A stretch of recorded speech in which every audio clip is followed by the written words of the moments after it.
বর্তমানে সারা বিশ্বজুড়ে তুমুল আলোচনায় রয়েছে চীনের জে-10C ফাইটার জেট। কারণ এই ফাইটার জেটটি দিয়েই পাকিস্তানের মতো দেশ ভারতের হাতে থাকা 4.5 জেনারেশনের রাফেল যুদ্ধবিমানকে ধ্বংস করেছে। ভারতের হাতে থাকা মোট 3টি রাফেল যুদ্ধবিমানকে ধ্বংস করেছে পাকিস্তান।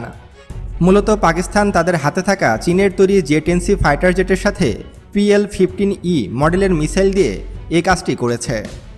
আর এরপর থেকে সারা বিশ্বজুড়ে আলোচনায় এসেছে চীনের জে-10C ফাইটার জেট। এমনকি বিশ্বের বিভিন্ন দেশ ইতোমধ্যেই এই যুদ্ধবিমানটি অর্ডার দিয়েছে, তার মধ্যে বাংলাদেশও একটি। বাংলাদেশ এবার ভারতের রাফেল ধ্বংসকারী জে-10C ফাইটার জেট ক্রয় করতে চলেছে, এমনটাই শোনা যাচ্ছে বাংলাদেশের বিভিন্ন গণমাধ্যমে।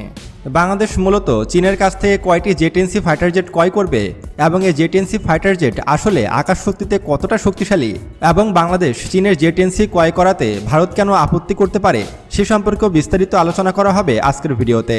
তাই আজকের এই ভিডিওটি মনোযোগ সহকারে একদম শেষ পর্যন্ত দেখার অনুরোধ রইল। তো চলুন শুরু করা যাক। বন্ধুরা, জে-10C ফাইটার জেটের পুরো নাম হলো জে-10 ভিগারোস ড্রাগন, আর এটি তৈরি করেছে চীনের চেন্ডু কর্পোরেশন। এটি একটি মাল্টিরোল কম্ব্যাট এয়ারক্রাফট এবং এই যুদ্ধবিমানটি প্রথম ফ্লাইট করে 23শে মার্চ 1998 সালে এবং এটির প্রোডাকশন শুরু হয় 2004 সাল থেকে। এ পর্যন্ত প্রায় 600-রও বেশি যুদ্ধবিমান তৈরি করেছে চীন। বর্তমানে মাত্র 2টি দেশ এই যুদ্ধবিমানটি অপারেট করে, একটি হলো চীন ও পাকিস্তান। এই যুদ্ধবিমানটির top speed 2327 kilometre per hour এবং এটির রেঞ্জ 1850 কিলোমিটার এবং এটি মিসাইল হিসেবে ব্যবহার করে চীনের তৈরি PL-15E মডেলের এয়ার টু এয়ার মিসাইল, যেটি খুবই দ্রুতগতি সম্পন্ন এবং ভয়ঙ্কর একটি মিসাইল। আর এই মিসাইল দ্বারাই ভারতের হাতে থাকা 4.5 জেনারেশনের অত্যাধুনিক প্রযুক্তির রাফেলকে ধ্বংস করেছে পাকিস্তান যখন এই বিমানটি ব্যবহার করে ভারতের রাফেল ধ্বংস করেছে, তখন থেকে চীনের তৈরি জে-10C এর বাজার মূল্য অনেক বেড়ে গেছে এবং এর শেয়ারের মূল্য হু করে বৃদ্ধি পাচ্ছে।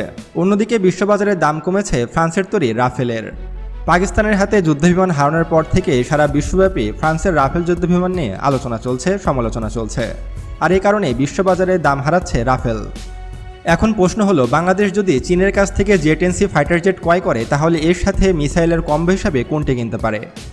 এর উত্তর হলো, বাংলাদেশ যদি চীনের কাছ থেকে জে-10C ফাইটার জেট ক্রয় করে তাহলে এর সাথে মিসাইল হিসাবে কিনতে পারে PL-15E মডেলের মিসাইল, কারণ এটি হবে একটি পারফেক্ট কম্বো। আর PL-15E মিসাইল সম্পর্কে আমি কিছু কথা আপনাদেরকে জানাই। PL-15E মডেলের মিসাইলগুলো চীন মূলত তৈরি করেছে তাদের 5ম প্রজন্মের যুদ্ধবিমানে ব্যবহারের জন্য, আর এটি তৈরি করতে চীনের সময় লেগেছে অনেক এবং এই মিসাইলটি তৈরির জন্য চীন প্রায় $200 বিলিয়ন খরচ করেছিল এবং এই মিসাইলটি তৈরি করা হয়েছে 2016 সালে এবং এটি তৈরি করেছে China airborne missile academy CAMA এবং এটির রেঞ্জ 200 থেকে 300 কিলোমিটার এবং এটির ম্যাক্সিমাম স্পিড হলো ম্যাক 5, অর্থাৎ এই মিসাইলটি শব্দের গতির চেয়েও 5 গুণ বেশি গতিতে ছুটতে পারে এবং এই মিসাইলটির সবথেকে বড় বৈশিষ্ট্য হলো এটি ছোড়ার পরে আর কোনো দিক নির্দেশনা দেওয়ার প্রয়োজন পড়ে না। এটি তার সেন্সর কাজে লাগিয়ে অটোমেটিক যুদ্ধবিমানের পিছনে লাগতে পারে এবং যে কোনো বিমানের পিছনে ছুটতে পারে এবং এটির লঞ্চ প্ল্যাটফর্ম হলো J-20, J-35, J-10C, J-15, J-16, J-11B, JF-17 thunder এবং JF-17 ব্লক 3 এর মতো যুদ্ধবিমান থেকে এই মিসাইলটি নিক্ষেপ করা যায়। অর্থাৎ বাংলাদেশ যদি J-10C অথবা JF-17 থান্ডার ব্লক 3ও কেনে, তারপরও কিন্তু এই মিসাইলটি বাংলাদেশ এয়ারফোর্স ব্যবহার করতে পারবে। অর্থাৎ বাংলাদেশ যদি চীনের J-10C ফাইটার জেট ক্রয় করে তাহলে তার সাথে এই মিসাইলটি ক্রয় করতে হবে অবশ্যই, তাহলে সেটি হবে বাংলাদেশ এয়ারফোর্সের জন্য পারফেক্ট একটি কম্বো। এখন প্রশ্ন হলো যে ভারত ও মিয়ানমারের বিপক্ষে এই যুদ্ধবিমান ও মিসাইলটি কতটা কার্যকারী হবে? আধুনিক যুদ্ধের মধ্যে আমরা ভারত পাকিস্তান যুদ্ধ দেখেছি, সেখানে পাকিস্তান কিন্তু শক্ত প্রতিরোধ গড়ে তুলেছিল ভারতের বিপক্ষে এবং পাকিস্তান এয়ারফোর্স ভারতীয় এয়ারফোর্সকে একদম ন্যাংটো করে ছেড়েছে। তাই বলা যায় যে বাংলাদেশও যদি চীনের তৈরি জে-10C ফাইটার জেট ক্রয় করে, সাথে যদি PL-15E মডেলের মিসাইল ক্রয় করে, তাহলে বাংলাদেশে আকাশ থাকবে সুরক্ষিত এবং ভারতের বিপক্ষে আমরা শক্ত পদক্ষেপ নিতে পারবো। এবার যদি মিয়ানমারের কথা বলি, তাহলে মিয়ানমার তো আমাদের চেয়েও দুর্বল দেশ, তাদের থেকে আমাদের শক্তি বহুগুণ বৃদ্ধি পাবে এবং মিয়ানমার কখনোই বাংলাদেশের সাথে যুদ্ধে টিকতে পারবে না। এবার প্রশ্ন হলো, বাংলাদেশ কবে নাগাদ এই যুদ্ধবিমানটির ডেলিভারি পাবে?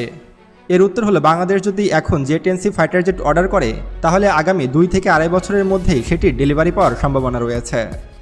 অর্থাৎ বাংলাদেশ যদি এখন এই যুদ্ধবিমানটির অর্ডার দেয় তাহলে বাংলাদেশ 2027 সালের মধ্যে এই যুদ্ধবিমানটির ডেলিভারি পাবে, সাথে PL-15E মডেলের মিসাইলেরও ডেলিভারি পাবে।